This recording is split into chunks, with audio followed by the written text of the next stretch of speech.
Hi అండి. అందరికీ నమస్కారం. Welcome to my channel. ఈ వీడియోలో ఏపీ ప్రభుత్వ ఉద్యోగులకు మరియు పెన్షనర్లకు మెడికల్ రీయింబర్స్‌మెంట్ పెండింగ్ బిల్లు అకౌంట్‌లో జమ అయ్యే తాజా సమాచారాన్ని అయితే ఈ వీడియోలో తెలుసుకుందాము. వీడియో ఎక్కడే గాని స్కిప్ చేయకుండా చివరిదాకా చూడండి. అప్పుడే ఇన్ఫర్మేషన్ పూర్తిగా అర్థమవుతుంది. అలాగే వీడియో చూస్తున్నటువంటి ప్రతి ఒక్కరు వీడియోకి ఒక లైక్ చేయండి. ఈ వీడియోని తోటి ఉద్యోగ పెన్షన్ మిత్రులతో అయితే షేర్ చేయండి. కొత్తగా మన ఛానల్ చూస్తున్నటువంటి వారు సబ్స్క్రైబ్ చేసుకున్నట్లయితే దయచేసి మన ఛానల్‌ని సబ్స్క్రైబ్ చేసుకోండి. దీని ద్వారా నేను చేసే లేటెస్ట్ వీడియోస్ అన్నీ మీ వరకు రీచ్ అవుతాయి. ఇక ఆలస్యం చేయకుండా వీడియోలోకైతే వెళ్ళిపోదాము. Friends, medical reimbursement bill update అండి. ఉద్యోగులకు, పెన్షనర్లకు వారిపైన ఆధారపడినటువంటి కుటుంబ సభ్యులకు 2,00,000 మించకుండా రియంబర్స్‌మెంట్ సౌకర్యం అయితే కల్పించబడునని మనకు జీఓఎంఎస్ నంబర్ 397 చెప్తోందండి. జీవో విడుదల తేదీ వచ్చేసి మనం ఇక్కడ చూడొచ్చు 13 సెప్టెంబర్ 2008. ఇకపోతే chemotherapy, radiotherapy, dialysis, cancer, kidney, గుండె జబ్బులు, ఎయిడ్స్, నరాల సంబంధిత వ్యాధులు, రెఫరల్ హాస్పిటల్స్ నందు అవుట్ పేషెంట్ వైద్య ఖర్చులు కూడా అయితే చెల్లిస్తారు. కంటి చికిత్స, దంత చికిత్సలకు గరిష్టంగా రూ. 10,000 చెల్లిస్తారు. కాస్మెటిక్, డెంటల్ సర్జరీకి రియంబర్స్‌మెంట్ సౌకర్యం లేదు. దంత చికిత్స సర్వీస్‌లో లేదా జీవితకాలంలో 3 సార్లు చేయించుకోవడానికి వీలుంటుంది. మెడికల్ రియంబర్స్‌మెంట్ విషయానికొచ్చినట్లయితే కావాల్సిన డాక్యుమెంట్స్ ఇప్పుడు మనం చూద్దాం. మెడికల్ రియంబర్స్‌మెంట్‌కి అప్లై చేయాలనుకున్న వారు ఎవరైనా సరే ఏమేమి సబ్మిట్ చేయాలి, రిక్వైర్డ్ డాక్యుమెంట్స్ గురించి చూసుకున్నట్లయితే మనకు ఇక genuinity certificate, referral GO copy from the hospitals. So, emergency certificate, essential certificate, discharge summary, final bill, medical bill, consolidate bill, అలాగే processing order copy given by the DME to particular hospital, అలాగే non availment of EHS certificate. వీటన్నిటిని మనము submit చేసి మన యొక్క medical reimbursement కోసం అయితే bill పెట్టుకోవచ్చు. ఆ అమౌంట్‌ని బట్టి వారు ఎంత శాతం ఇవ్వాలి అనేది అయితే నిర్ణయించి మన అకౌంట్‌లో జమ చేస్తారు. ప్రస్తుతం రియంబర్స్‌మెంట్ పరిమితి అనేది 2,00,000 వరకు మాత్రమే ఉంది. ఇది పెంచాల్సిన అవసరం ఉంది. ప్రతిపాదనలు చూసుకున్నట్లయితే క్రింది నమూనాలో నింపి పంపాల్సి అయితే ఉంటుందండి. సో, ఇవన్నీ అవైలబుల్ ఉన్న తర్వాత మనకొక ఫార్వర్డింగ్ లెటర్‌లో వీటిని ఇండివిడ్యువల్ అప్లికేషన్ రూపంలో అయితే modified check list, appendix 2 non drawal certificate, spell claim certificate, department certificate. అంటే ఈ డిపార్ట్మెంట్ సర్టిఫికేట్ వచ్చేసి సర్వీస్ పెన్షనర్ స్వయంగా చికిత్స పొందితే ఇది అవసరం లేదు.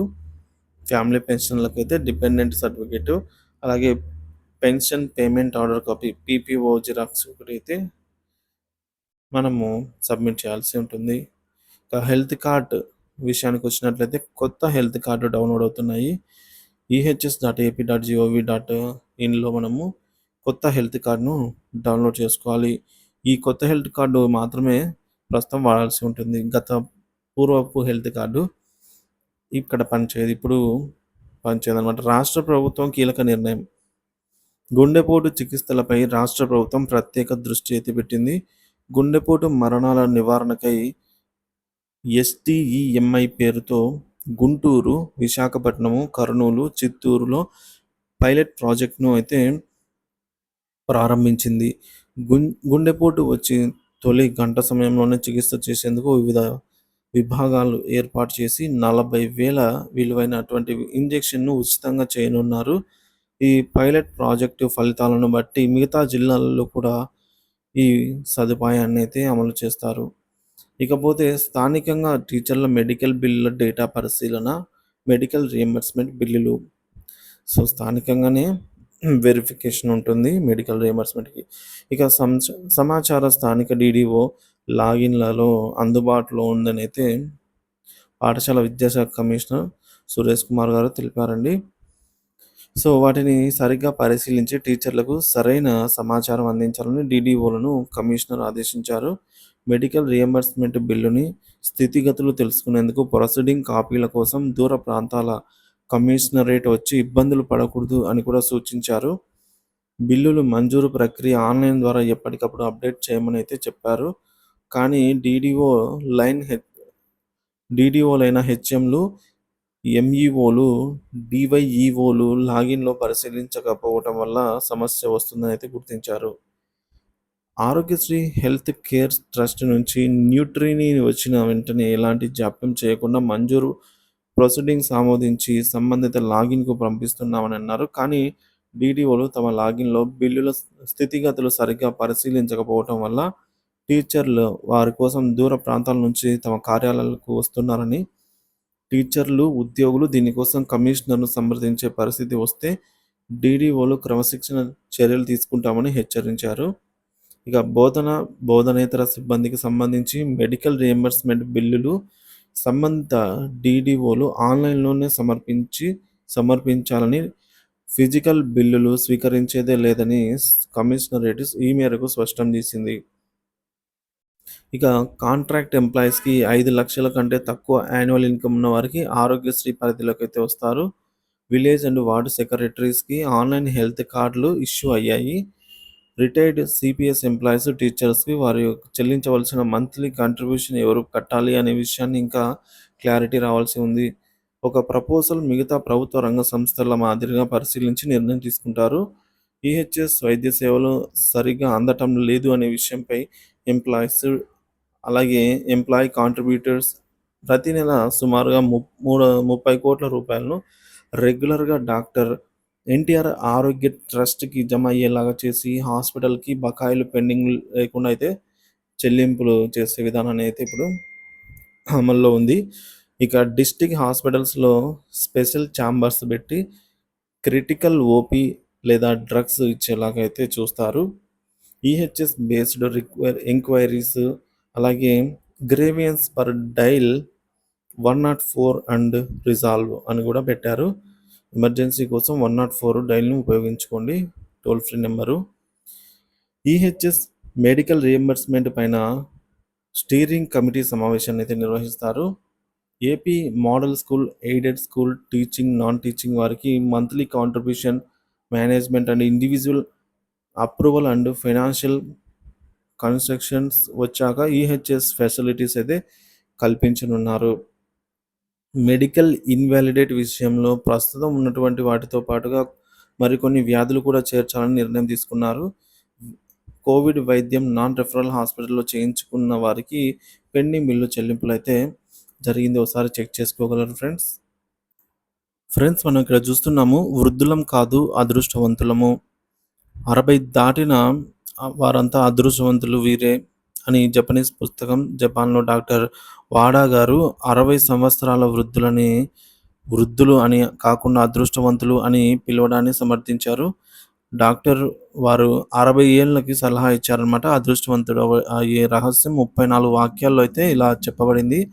అదేంటో చూద్దాం ఫ్రెండ్స్. మొదటిది కదులుతూ ఉండండి. మీకు చిరాకుగా అనిపించినప్పుడు లోతైన శ్వాస తీసుకోండి. వ్యాయామం చేయండి. తద్వారా శరీరం దృఢంగా అనిపించదు. ఇక వేసవిలో ఎయిర్ కండిషనర్ ఆన్‌లో ఉన్నప్పుడు ఎక్కువ నీరు త్రాగాలి. మీరు నమలటం వల్ల మీ శరీరం మరియు మెదడు మరింత శక్తివంతంగా ఉంటుంది. నమలడం అయితే కొంచెం ఎక్కువగా నమలాలని చెప్తున్నారు. జ్ఞాపక శక్తి తగ్గుతుంది. వయసు వల్ల కాదు, ఎక్కువ కాలం మెదడును ఉపయోగించకపోవడం వల్లే. సో, జ్ఞాపక శక్తి తగ్గేది అందుకే అని చెప్తున్నారు. ఎక్కువ మందులు వేసుకోవాల్సిన అవసరం లేదు. ఉద్దేశపూర్వకంగా రక్తపోటు మరియు రక్తంలో చక్కెర స్థాయిలను తగ్గించాల్సిన అవసరం లేదు అని చెప్తున్నారు. మీరు ఇష్టపడేది మాత్రమే చేయండి. ఏం జరిగినా ఇంట్లో ఎప్పుడూ ఉండకూడదు. ప్రతిరోజు ఇంట్లో నుంచి బయటకు రావటం, నడవటం లాంటివి చేయండి.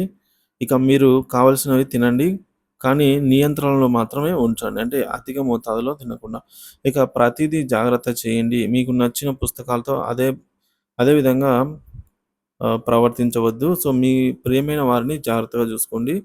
వ్యాధితో చివరి వరకు పోరాడడం కంటే దాంతో కలిసి జీవించడమే మంచిది. కష్ట సమయాల్లో ఇది ముందుకు సాగడానికి సహాయపడుతుంది.